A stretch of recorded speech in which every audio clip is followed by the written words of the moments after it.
All right. Hi, everybody. Welcome. Thank you guys for joining us today. My name is Armando Celadon, CSEP. I am on the Board of Governors, your Director of Education. We are super excited about our session today. Before we get started, I do want to remind everybody we have our annual membership happening, annual membership drive happening right now. So please, if you guys are not members or have not renewed yet, we have that membership drive going through tomorrow. So if you guys want $100 off your annual membership, please head over to ILEAHub.com so that we can get that going.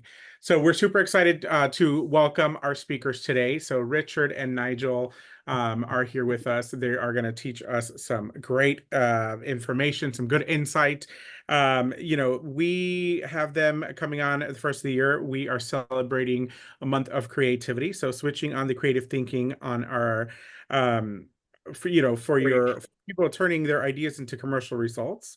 And so, Richard Foulkes, CSEP, Nigel Collins, MBA, they're going to reveal secrets of empowering your team think more creatively. So I'm going to switch it over to Nigel and Richard. They're going to kick it off from here, and we are super excited. Head it over to you guys. Well, thanks very much, Armando. Good morning, everybody, or good afternoon, depending on what place in the world you are. I'm Nigel. It's great to be here. And it's wonderful to think that there's, a myriad of people now who will have that slinky tune banging around their heads for the next 7 weeks. So I'm coming from Sydney in Australia, and across the other side of the planet from all of us is Mr. Richard Foulkes. Good morning, Rico. Good morning. Hello. Well, it's morning. It's not morning for me. It's late evening for me. I'm in the United Kingdom. And together we're going to little chat and we'll see how it goes. Hopefully we won't be too disappointing. No, indeed. Well, not at all, because just to put this into perspective, everyone, a while ago, Rico and I wrote a book called The Business Switch. We pulled upon all of our experience, which didn't take long. And Rico actually presented this in St. Antonio live a while back. So what we've got today is really just a shortened version of that, all the best bits, if you like, from that to talk about. So I'm going to take the easy path, Rico. I'm going to throw over to you. What are we actually talking about today? Okay, well, much of a surprise, we're actually not going to talk about events. And we're not going to talk about decor or how to project manage better. Okay. But we are going to talk about the power of creative thinking. And we're going to try and make you just think a little about how you can change your business and or your role in it as a leader, either now or in the future. So to begin, what do we know about successful business events? Now, here's the conundrum, or it's not a conundrum. Here's the flip side of that. Rico and I actually believe that good ideas are ideas that actually make your business better, and that they come not necessarily from people who we normally think of as, creative people, the ones who are in the creative or design departments, who've got ponytails, who wear black t-shirts, they have the latest phones, they ride their bicycles to the office. And to be fair, sometimes in the office, these are the people we think of, and they spend most of their days drinking coffee and saying super smart things, and they look super cool. People like you, people like me, but maybe not. So moving on, the truth is, good ideas, and we all know this, good ideas come from everyone, everywhere. And it's dangerous. It's actually very dangerous to assume the good ideas only come from the so-called creative types. Why? Well, because it creates a divide. It creates an us and them type of scenario. And truly what is limiting you and your business at times is restricting the access you have to good ideas by only focusing on who we believe is creative and who isn't. And so therefore, you need to create an environment, a business environment that actually allows for those ideas to flourish on all levels from all people, wherever they come from and who they come from. So before we move on to dig into that, we just want to sort of explore creativity by looking at a definition of creativity. So I've noticed a few comments coming up in the chat. Hi from NYC, hi from Texas, etc. What I'd love to do, let's just try to zone in on, what do you think creativity is? What's your definition of creativity? If I could just ask everyone just very quickly, not a monologue, just a short sentence, what do you think creativity is? Let's put it in the chat and see what comes up. Oh, everyone's busy, aren't they, Nigel? They are, they're all typing away in the chat. Well, while we're waiting for that to come up, here we come. Oh, right. Coming up with new ideas, expressing yourself. Oh, thinking outside the box. I like this one from Donna. Doing something not everyone else is doing. That's good. There we go.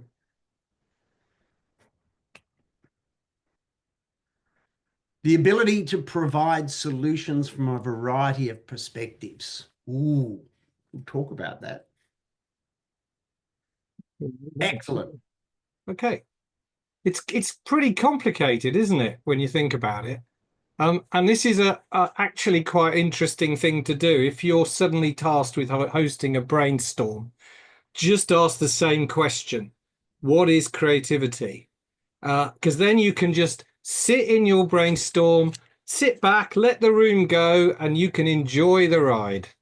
Because we know from our experience, don't we, Nigel, that we could sit out here and we could debate that question and have nothing else to say for the rest of this 50 or so minutes that are left.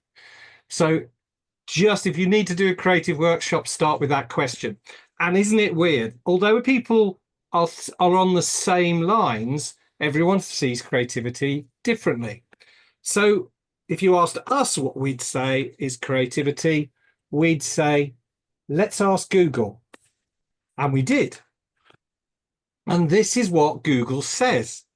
Now, I'm not going to read it out. You can. But I really like this definition. And interestingly, if you read it, you realize that the artistic bit is at the bottom. Think about that. Because I believe more importantly, it provides the premise, and some of you have said this, it provides the premise that creativity is actually about problem solving. So you should think about that. Because separately to this, and possibly more important to future leaders like yourselves, is how businesses themselves perceive creativity. Because most business-minded people and most organizations see creativity as a little wafty and whimsical, possibly a little improbable, and it's really hard to define and pin down. It's a kind of out there type of thing. It's unstructured. It's impossible to harness. And as a result, creativity in business is greatly misunderstood. So we propose to make it a little easier. Let's stop using creativity as the label and perhaps use creative thinking instead, because actually it's so much more powerful. But sadly, it's still a little tricky to pin down because creative thinking itself is intangible and often very intangible. And the problem is that business hates intangible, doesn't it? And here's the rub. It really is intangible, but the results of creative thinking, they are very tangible. In fact, very tangible indeed. And what we have called this, Nigel and I, is the results of what we would call the intangible magic of creative thinking. And without this magic, your product, your business, your event will be mediocre. So you have a choice. You can have mediocrity or the alternative to being mediocre, which is, well, you can try to harness the power of the intangible magic and the power that that actually brings. And by enabling creative thinking throughout your entire business. But it's tricky. It sounds simple, but it's actually tricky. And as we've already said, creative thinking is intangible. It's soft. You can't touch it. And business likes to pigeonhole where creativity sits in its organization and its people, because that helps define it. And there's misperceptions determining how well a business optimizes organizational creativity. And it often optimizes creativity poorly. Business leaders most often like to make creative thinking tangible by trying to make it, or trying to manage it, I should say. And this never works and can actually destroy the very value that creative thinking holds for them. So they generally persist, excuse me, and sadly, in a quest to understand and make sense of managing creative and intangible magic, they tend to do three things. Firstly, business tries to define creative thinking. Secondly, they try to define the people who think creatively. And thirdly, they try to define how to think creatively. Now, none of these are actually very productive. The very process of trying to define creative thinking actually destroys it. Because creative thinking means different things to different people. We saw that in your comments. There was a range of different perceptions and ideas about what that is. So your job as a leader then is to encourage it, not define it, but actually encourage it, which is thought-provoking. So when Rico and I were interviewing for our book, Ross Wheeler, who's a business leader and creative director, said this: creative thinking does not just come from creatives, it comes from people with an active imagination. That could be anybody.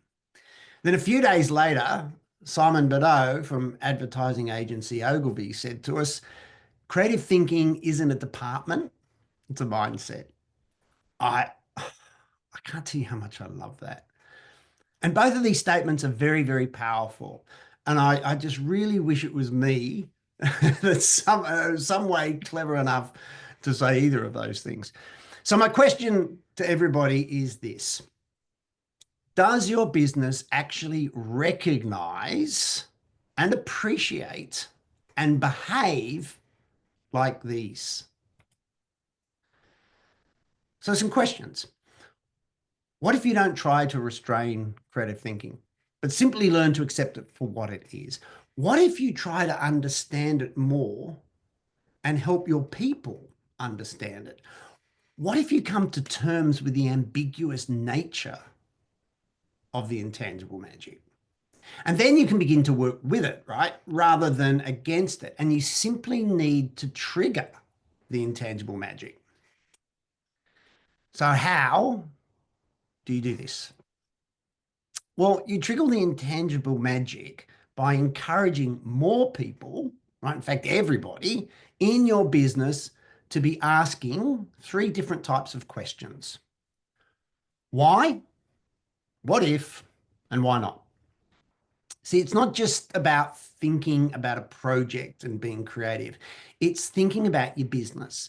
If you're the boss, if you're the leader, do you allow a culture of these kind of questions to be asked? Or do you shut them down?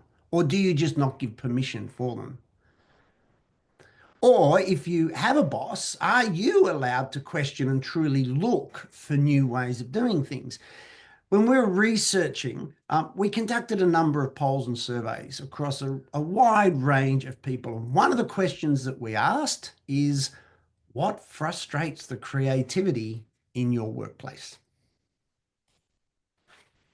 So here's a list of the top 10. Take a look. Are there any surprises here?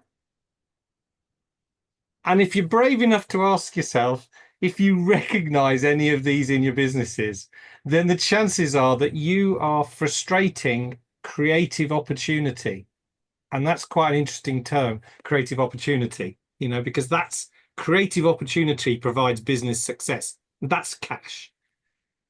But it's okay if you see this in your business because there's a positive spin. Because once you know and start to think about it, you're aware of it, and you can start to think about how to change how your business behaves to this advantage. Let's be honest. How many of these things are in your business? Honestly. How about you? I think there's a show your hands thing in Zoom. Show your hands if you've come across in your business more than 2 of the 10. Be interesting to see. Oh, we got 1, Amanda. Well, you're all blooming perfect then, aren't you? You lot. Absolutely every one of you is amazing. That's incredible.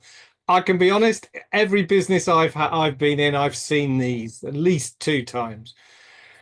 But we've learnt about so from that, we've kind of learnt about what frustrates people. But what about if we just rephrase that question and see what drives and what kills creative thinking? So we asked this question: what are the top killers of creativity?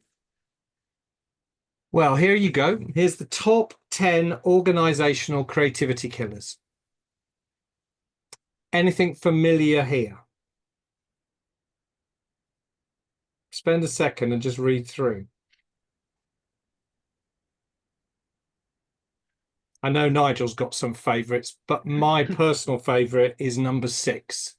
How many times have we experienced that, where you have ideas and someone else says their idea is better than yours and behaves that way, or insists we do it that way because it's just their idea? And I think sometimes maybe we're all guilty of that ourselves. But these are the killers of creativity.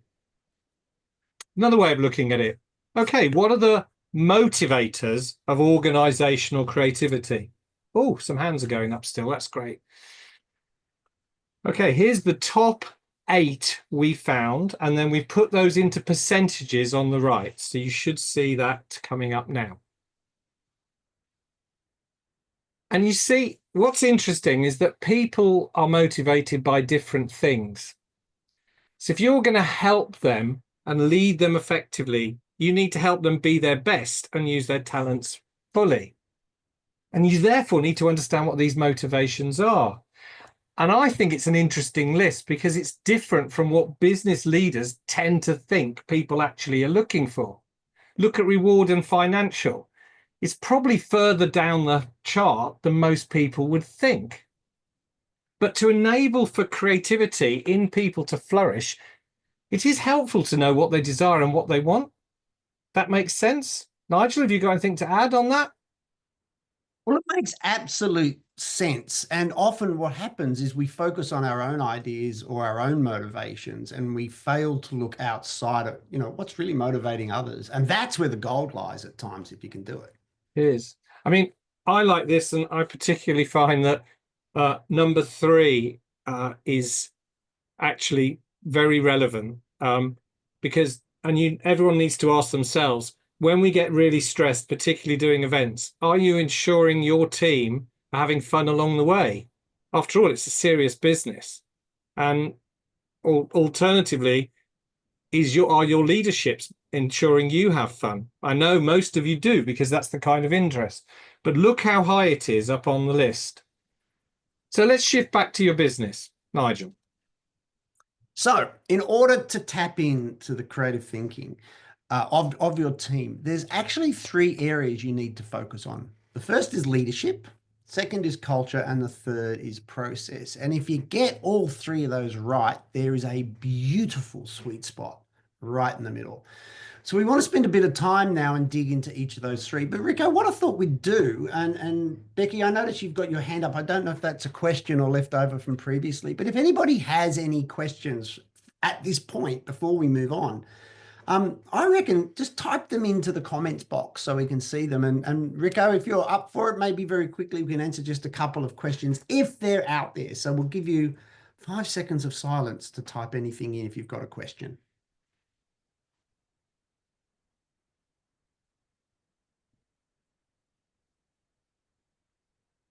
And that would be a resounding no that we've covered everything miraculously.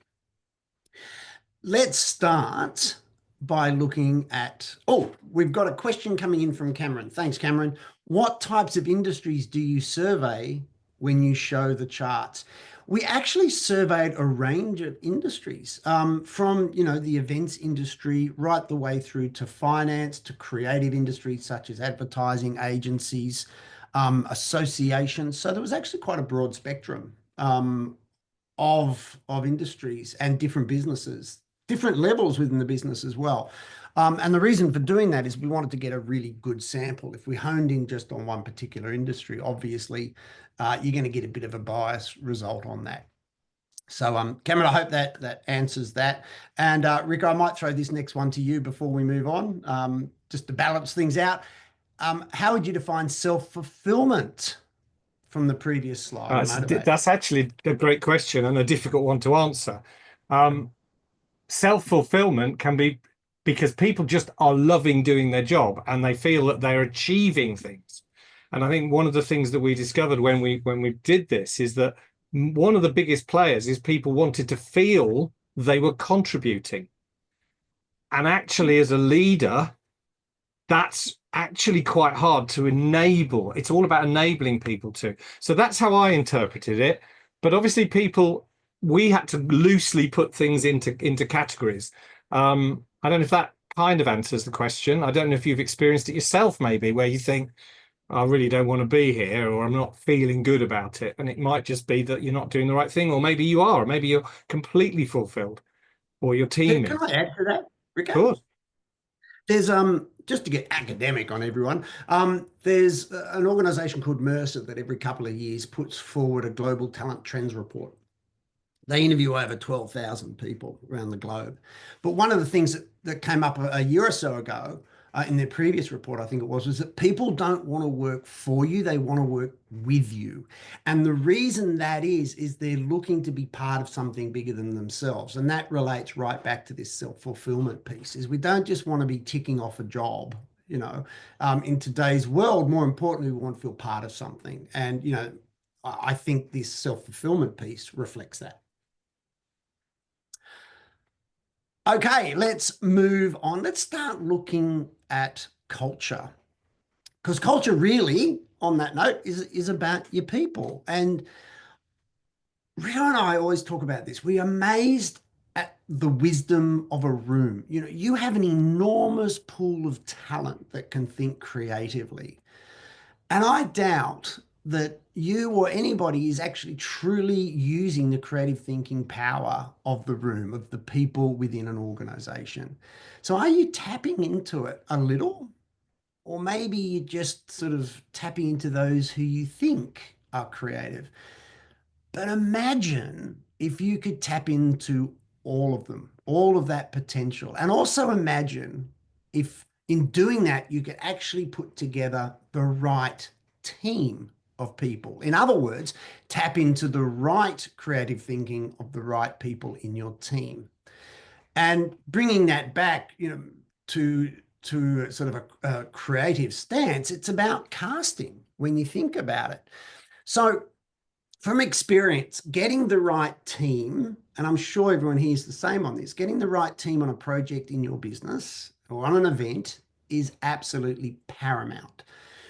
But there's a word of warning with this, a caveat, if you like. You can have the best talent available in your team. You can pay them a fortune. And of course, you will get some results. But the best people are not always the right people. What you need is the best right mix. So the best right mix is made of people who you collectively have, who have the right skills, the right personalities, and you also need the right variety as well. So variety, of course, is true diversity, and it comes from all kinds of areas Variety comes from background, upbringing, education, age, experience, and dare I say, your belief systems as well. Variety is incredibly important, not because it ticks boxes, obviously, but because it opens minds to other perspectives. This is one of the comments, if you recall, that came through in what is creativity, seeing things from different perspectives. Well, having a variety of different minds allows that to happen, and it allows new thinking to flourish. So this is good for projects, of course. It's good for events. It's also good for your business. When you think about it, you need to have a culture and create a culture that supports perspectives different to yours. And that means bringing in a variety of thinking. And perhaps, it would help to understand how people think, right? Because you see, we all have different strengths in the way that we think creatively. Each of us tend to be good at a certain aspect, if you like, of creative thinking. So have you ever noticed, for example, that some people are always coming up with ideas? And then there are those who are often just sitting quietly, absorbing, they're more reflective. And then there are those who are just always challenging ideas, keeping them on track. They're asking powerful questions. They're asking what needs to happen in order for this idea to get up and running, for it to be achieved. So they each have a different manner and what Rico and I kind of like to term different modes of thinking. The creative thinking modes, if you like. So let's have a quick look at these. So on this next chart, you'll see there are three principal types of modes of thinking: imaginative, observational, and activational. And we all tend to be dominant in one of these. We do flip around, but we tend to be dominant in just one. But at any point of time, of course, we can be very fluid, and we do manage, as I said, to meander a bit. So let's look at the first of these, the imaginative thinking mode. This is where ideas just seem to flow, one after the other, where thinking is less constricted and inhibited by rules. Imagination flourishes, ideas just consistently are generated. The imaginative thinking mode you'll see in people who just keep coming up with ideas, one after the other after the other. And when you're in this mode of thinking, you tend to play, you explore. Potential solutions just abound. They seem to be coming from everywhere. We need people whose creative thinking dominates in the imaginative mode, especially when it comes to creating creative events, because we need to get great ideas. And these are the solution finders. These are the people who open up fresh possibilities. Next is observational thinking. And this is where it appears nothing is happening. I don't know if you ever noticed this, but you're sitting in a project meeting and there's people who are just sitting there and they're not contributing and they're not doing much at all. Or are they? Because this is where it appears nothing is happening, but in fact, there's a lot going on. In this mode, you're watching, you're observing, you're taking it all in. It's about scoping the landscape, gathering all of the data, seeing the big picture, and also seeing all of the detail at the same time. And when you're in this mode of thinking, you may not be coming up with any amazing, super fast, creative, incredible solutions because you're still digesting everything. However, the chances are at some point you'll have an epiphany. You'll have a eureka moment and you'll see things that everybody else has missed. Observational thinkers contribute great moments of wisdom, which are tremendously insightful. And personally, I think we often ignore or we push these people away because it appears nothing is happening, but everything is happening and we need them. We get reflective clarity and we get perspective. And finally is the activational thinking mode. This is the more rational and stable mode. it can often be seen as challenging and sometimes wrongly perceived as negative, because these are people who are always asking questions. What are the fatal flaws? How are we going to do this? But it's a vitally important mode of thinking, because when an idea is floated, this mode validates the idea against the objective, against the parameters that you need to work with, against the resources that you have. It's still thinking creatively, but it's been defined by what needs to be achieved. So this mode is about checking the implications, ensuring proposed ideas and solutions can actually be accomplished and that they can actually be actioned. It's almost as if you get a pressure test, a sense of rational thinking which keeps ideas in perspective. Another way of looking at these traits, is to think of it in a slightly different way, and just thinking it, there are people who are the imaginative thinkers and they tend to connect the dots. The observational thinkers tend to see the dots, and the activational thinkers tend to check the dots.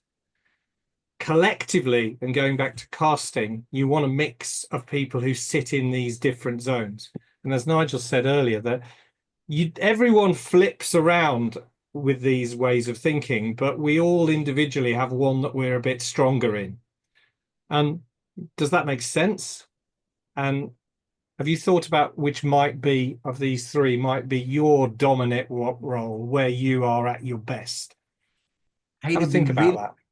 It'd be really interesting, Rico, if everyone's game. And if you have any questions, type them in now before we move on. But it'd be really interesting if everyone types in what mode they think they are. Yeah.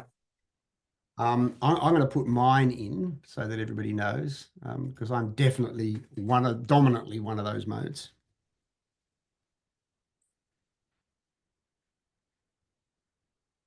And Rico, I reckon I know what mode you are. Well, you might be surprised. There you go. Wow, look at that. It's a good blend coming through. Isn't it? Hey, guys, so you'd make a fantastic team to all work together. You should be an association or something. or an events industry. Interesting. I like Nellis saying a bit of everything. That's true. You Nellis, dominantly imaginative. Love it. A bit of everything. Whereas I will admit openly, and Rico, you know this, I'm not very activational. I tend to just run. Yeah, that's fantastic. Thanks, guys. Great. All right, let's move on now. We've spoken about culture. Let's now look at leadership. And more importantly, I guess, what makes a good leader in order to promote and empower creative thinking? So, what makes a good leader? Well, in case you've forgotten about our book, we did some research on it as well.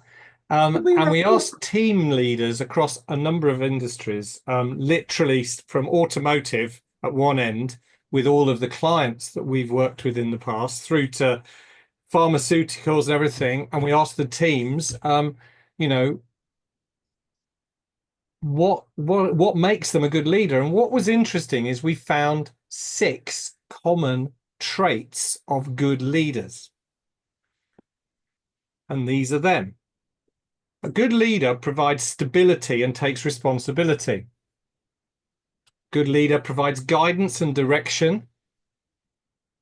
A good leader enables you and provides you with the opportunity to be part of something bigger. A good leader enables creativity to flourish.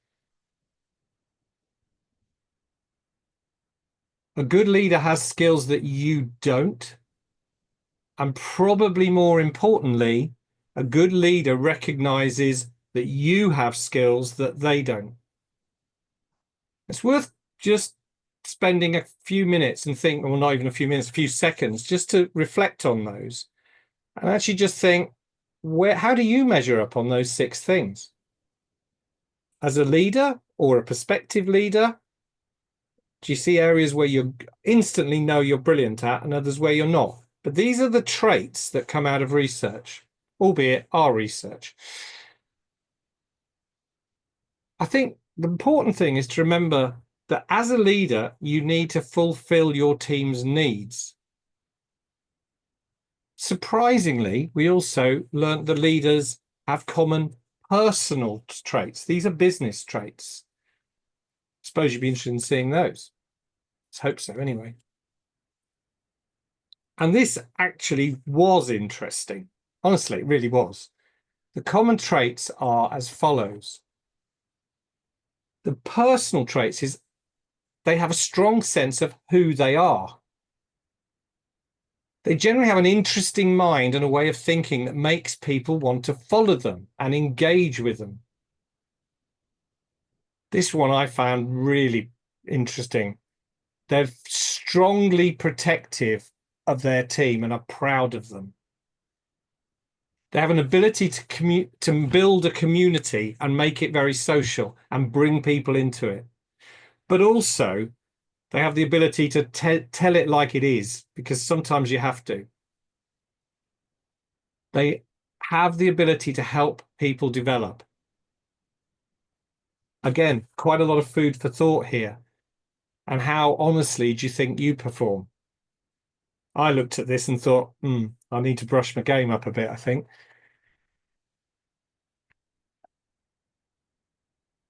Remember the top 10 organizational creativity killers. Number 1 was risk aversion. So let's shift and talk about risk in business. One way to challenge the status quo is for you and your team to try asking the questions we said earlier. Why not? Why not? What if? Rather than just leave it as it is. And while if you do this, it might push your comfort zone a bit at times, but it's a much wiser path to promote innovation. And it actually makes business sense, because avoiding risk tends to lead to adequate ideas. It doesn't tend to lead to world-changing ones. And if you have a team that is thinking creatively, there will be bad ideas as well as good ones. And so you will experience failure. And it's how you deal with that failure that matters. You can accept it, deal with it, and use it to your advantage. But remember, bad ideas are not always a bad thing. And one thing to take away from this, I would say, is that risky thinking isn't always risky business, but we have to be able to challenge ourselves to take those risks. And naturally, that leads us on to what makes us, and generally business leaders, risk averse. Nigel? Well, I'm glad you asked this question, because there are reasons businesses and leaders are risk adverse.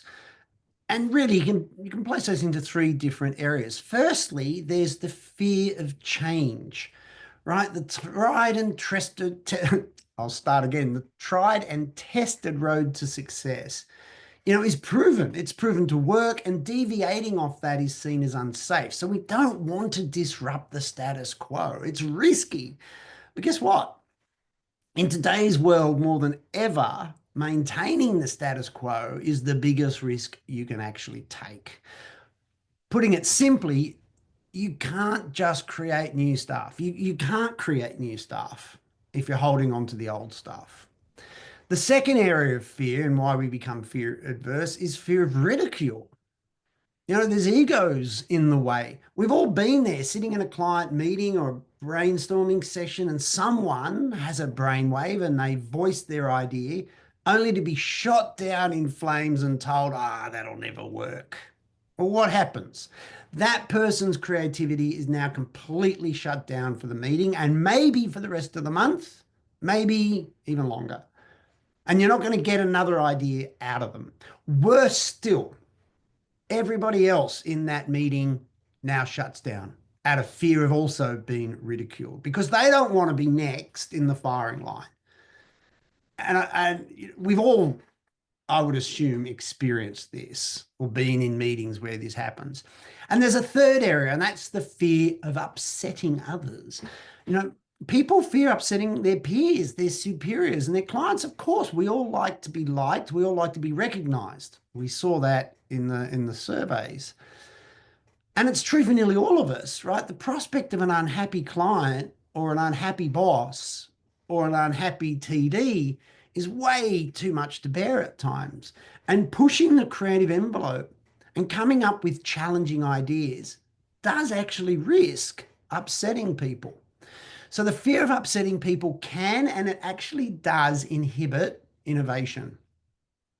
But it's up to you as a leader to therefore create a safe space, a safe haven where your team feels safe to voice their ideas without fear of ridicule. And it's up to you to challenge that risk-averse culture. Creative thinking is a risky business, right? Ego's on the line. It's the risk, but that's simply part of the deal. And it's madness to want to come up with new creative solutions that are safe. So understand this, that the nature, by nature, people in your team want to experiment. They want to play. They want to put ideas on the table if they feel they have permission and you allow them to. And when you do, know this, they will make mistakes. They will. It's part of the process. Deal with it. Bad ideas, as Rico said, are not necessarily bad things. In fact, they often inspire good ideas. Let's look at an example. You may have enjoyed the video that was playing when you came in, and music perhaps is still bouncing around your brain. And you might have wondered, why were we playing that as you walked in or came into the Zoom room? Well, there's a reason for it. Back in 1943, a naval engineer named Richard James was working on a design to mount ship instruments with a spring-loaded system. So in rough seas, they would keep relatively stable. And he was experimenting with a number of different types of springs to minimize vibration and damage. But he was failing. In the process, he couldn't find the right combination, and some of the springs fell off his bench. And one of them kept going. It kept stepping almost down different levels until it reached the floor. Well, the Slinky was born. A simple tool, a soft spring that walks downstairs, which has delighted millions and caused millions of children to cry when they get tangled. But from that mistake, Richard and his wife, who actually came up with the name, took a risk, asked, hey, what if? Why not? And they invested time, they invested money, and they created the James Spring and Wire Company, and the rest is history. You see, often things pop up unexpectedly that are pure gems. Out of the blue comes what initially looks like a complete and utter failure, but it is in fact a gold mine. And we just need to be able to see it for the opportunity that it is, not as an irreversible mistake. The Slinky was one of those wonderful mistakes resulting in an absolutely magical income. And of course, a wonderful ad with a wonderful piece of music. Here's the thing. How many Slinkies have you let slip through your fingers over the years? So we've spoken about culture, which is mainly about people. We've spoken about leadership. In the last 15 minutes, let's talk about that dreaded process, or to look at it another way, structure. Thanks, Nigel, for having done the creative bit and the exciting bit, leaving me to do process. Nice. My pleasure. Structure, process. Here's the thing. Creativity involves structure. Yeah, it really, really does. Have you ever heard anyone say, think outside the box? I'm sure you have. I wouldn't bother though. It's crazy to do that.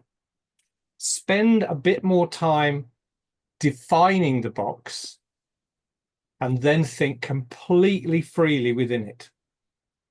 Then you will come up with something that has real parameters If you think outside the box, it's art. We don't work in businesses that are about art. We work in businesses that are about solving problems, which goes back to what we said. And creativity needs a process. That's a process or structure to create a framework to solve problems. A good structure gives creative thinkers all they need to solve issues.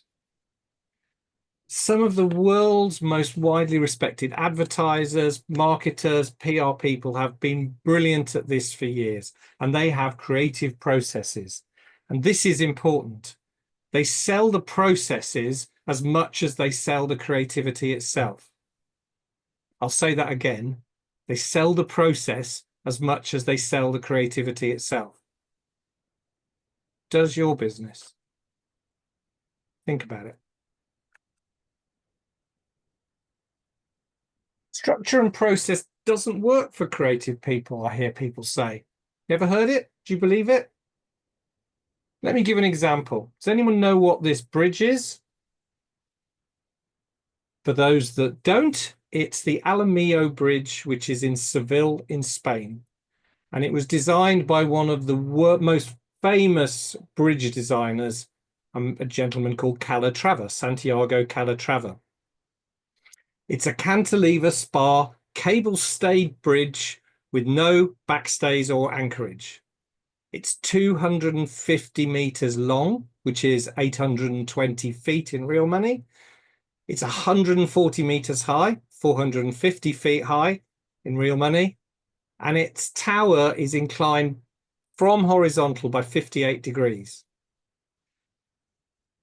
When Calatrava designed this, and he's an architect of world renown, he didn't just go, I'm going to develop something beautiful. He asked questions. How wide does it need to be? How many vehicles are going on it? What's the weight loading it needs to have? And once he had all that information, then he set about trying to design something that fulfilled more than just its tasks and what it needed to do. And that's the thing that I think we all need to do, is start by establishing the parameters and the resources. Here's another question. I'm sure if I asked this group of people who had a creative process in their business, I bet a lot of hands would go up and everyone would say, yes, I have. But if I then said, and we were in a room together, I said, oh, how many can actually show me it on their website or in their internal systems, or has got a printout of it, what your creative process is? I think we might have a different answer. Not many companies actually have a creative process. Let's consider you had an issue in your business. Is it a project? Is it an event? Is it an initiative? Or do you just want to change something? So firstly, you've got to identify the issue, and then you've got to have some ideas about how to address that issue. And from that, you've got to work out what the best idea is of the ideas you've had, and then you'll apply that idea by testing it against the brief or what you're trying to achieve. And then you'll finally figure out which is the best idea, and then you'll use that idea, and then hopefully you'll come up with a successful outcome, which might look a bit like this diagram. So you can see on the left, you've got the issue that goes into an ideas bubble, ideas come in, and then you have a constraint filter. Does it match the brief, etc.? Ideas that work, the best idea, delivery, and successful outcome. Here, I think most of you will agree that the relatively easy bit is the delivery. The hard bit, that's where the intangible magic happens, is when you're generating those ideas and filtering them into ideas that work.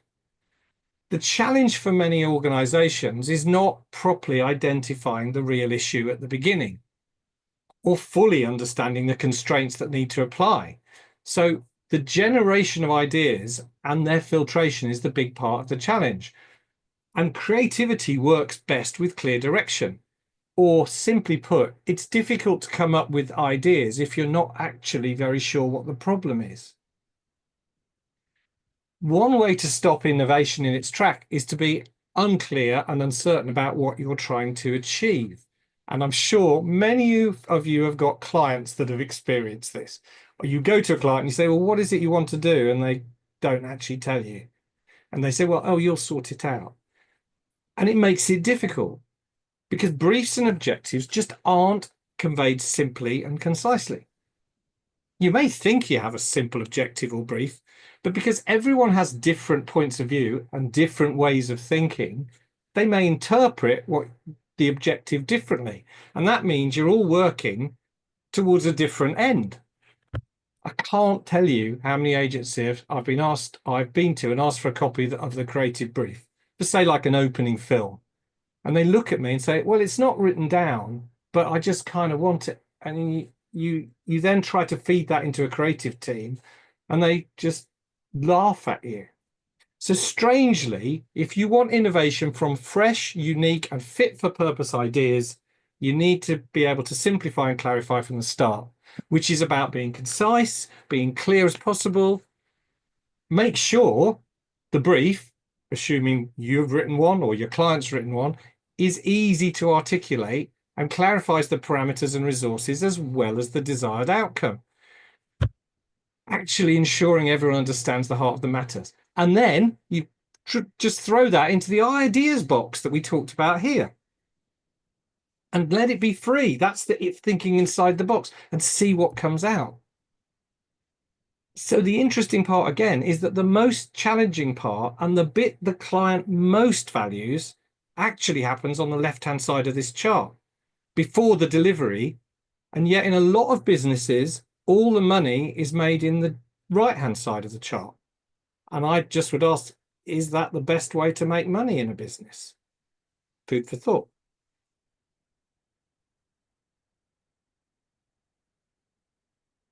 Let's talk about control, because we talked about a process and the need for a creative process, but we didn't talk about control. Creative thinkers don't want to be controlled. Absolutely, they don't. But they just want the right information to solve the problem. And that's so important to remember. Let's look at it another way. You know, when you need to know when to control tightly the process and when to let go of the process and let it loosen its reins. So let's look at the process again here. Again, all the intangible magic happens on the left, in the idea generation phase to the left. So if we created a sort of graph, which Nigel and I call the control tight loose graph. No, that sounds terrible, doesn't it? But we overlaid it on the process. It might look something like this. And you can see where you need to control things is developing what the issue is. That's formulating the brief. Where you need to let go, it becomes loose, is at the time of the idea generation and where you develop the intangible magic. And then you need to bring it back as you start to get the ideas that work, the constraint filters, etc., and into delivery.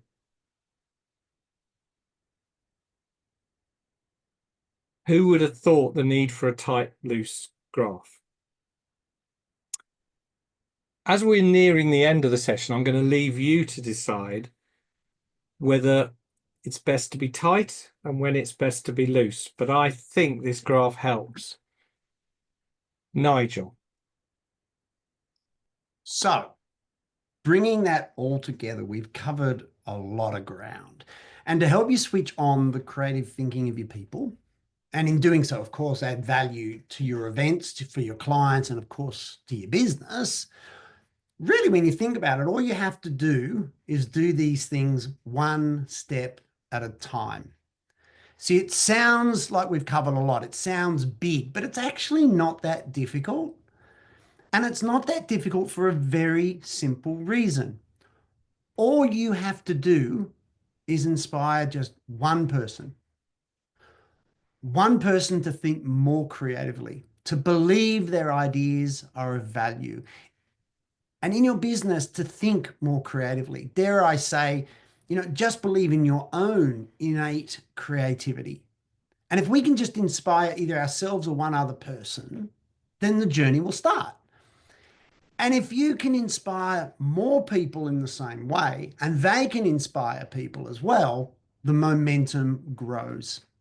Imagine if you encourage more people to take creative risks, to ask why.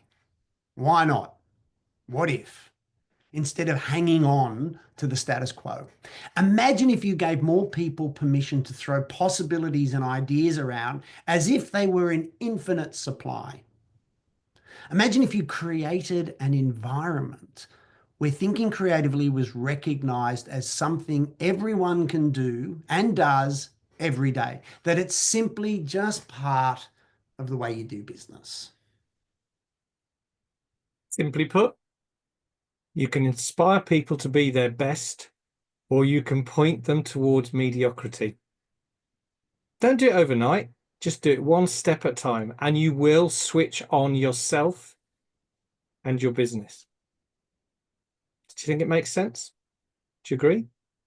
I know Nigel does. Well, I kind of have to. So look, thank you, by the way, so much for the opportunity of presenting to ILEA and to everybody online. We are pretty close to time. Before Amanda, have we got time? If anybody has questions, can we just ask them to quickly type them into the chat? Is that cool? You bet. We do definitely have some time. So folks, please feel free to type in any questions that you have into the chat window. We'll answer them as quickly as we can. And of course, you know, Rico and I are both obviously members of ILEA. So always feel free to reach out and ask us questions as well. Our details should be on screen. Rico, while we're waiting for any questions, have you got any final thoughts, good sir? Yeah, I mean, one of the things that I left out while we were waiting for questions, kind of. Oh, actually, let's just cut to this. This is a great one, Nigel. You could start. What kind of exercise do you propose to foster your team's creative thinking? Oh, Great exercises. question. Thank you. Yeah, okay. So one of my favorite, there's two. One of my favorite, well, my two favorites is there's an exercise I do, which I think I've done at ILEA Live, is yes, but, yes, and, which kind of comes from Disney. Most of us are really going, yeah, but that'll never work. But if we switch our thinking to yes, and, there might be a way through. It's a completely different mindset. So the exercise is get your team chatting, having a conversation like a tennis match, one person, one person, one person, and physically get them to move the conversation on by saying the word yes, but, and then flip it. Then get them to have the conversation, maybe a different topic, connecting each sentence with the word yes, and. What you'll find is the volume and the energy goes up, and it demonstrates the value of being open to exploring as opposed to hanging on the status quo. I just love that as an exercise. Hope that helps. Well, if there are any other questions, one of the things I remember is I was once talking to a guy who was the head honcho who developed at IBM, and he was in the research department, and he was writing on atoms and all this kind of thing. And he said to me, he said, if you don't play at work, work is just work. And I'll never forget that. You have to provide an environment where people feel, yes, they know there's work to be done, but they feel they're playing at doing it. And, you know, I think we've all been on event sites when everything's going wrong and someone says, well, it could be worse, when you know it probably couldn't, but everyone laughs and suddenly the tension's gone. There's a couple more here, Rico. That's great. Look at these. Someone, question mark Heather, always asks, let's talk about what and not the how, because the how gets in the way. I really like that, because often what happens with ideas are quite broad when they come out of the cooker, so to speak. So you kind of go, okay, here's what we're going to do. And often people get caught up in, okay, how are we going to do that? And that's obviously the activational thinking. But sometimes you've got to explore the what first and then figure out the how later. So I kind of like that. What are your thoughts on that, Rico? It's a good statement. Yeah, I mean, I think it's a combination. Is when you're in that ideas box from the, on the process, yeah, definitely. But you've still got to go through the parameters and but don't let things get in the way at the beginning about the how. But then you go through that process a bit further. But you shouldn't push something through the past the parameters that is impossible to do. So I think there's this combination of giving that free and loose space, and I love that for that period. But then when you check whether it actually is workable, and it's often something that isn't workable, actually gets reconfigured, that concept, to become something that is workable, but you haven't lost the concept. So I agree. There's some more.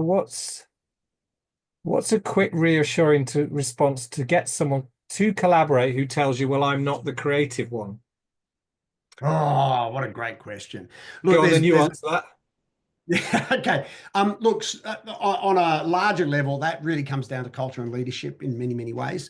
However, a quick way of doing it is, quite simply, most people don't believe their ideas are of any value. And it's just because they've been conditioned that way. I will fight that for the rest of my life. I absolutely don't believe in that.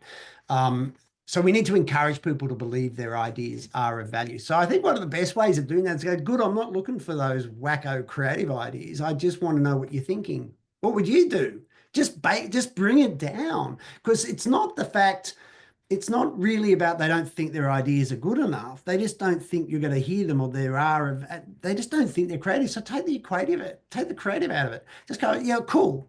What do you think? In this case, what would you do? Here's another thing.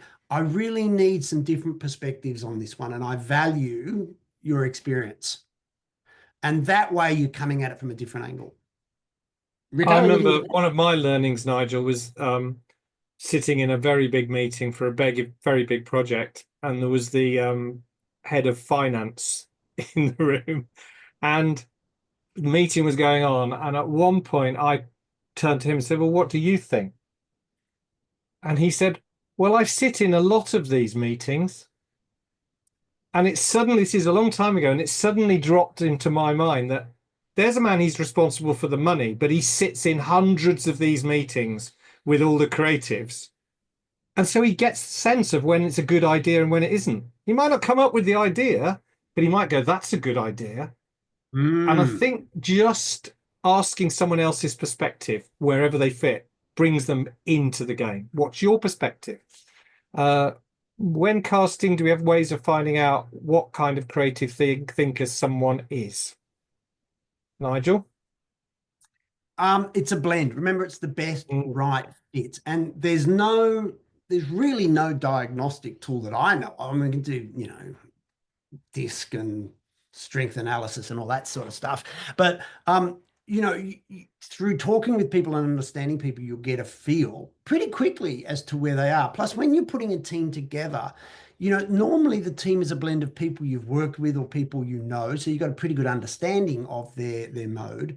But you'll also be bringing in new people. And there is a bit of screening involved, but often team dynamics will dictate. So I think it's not, the thinking modes are highly important. You don't want a team completely made up of imaginative modes. You don't want a team completely made up of observation, but nothing will.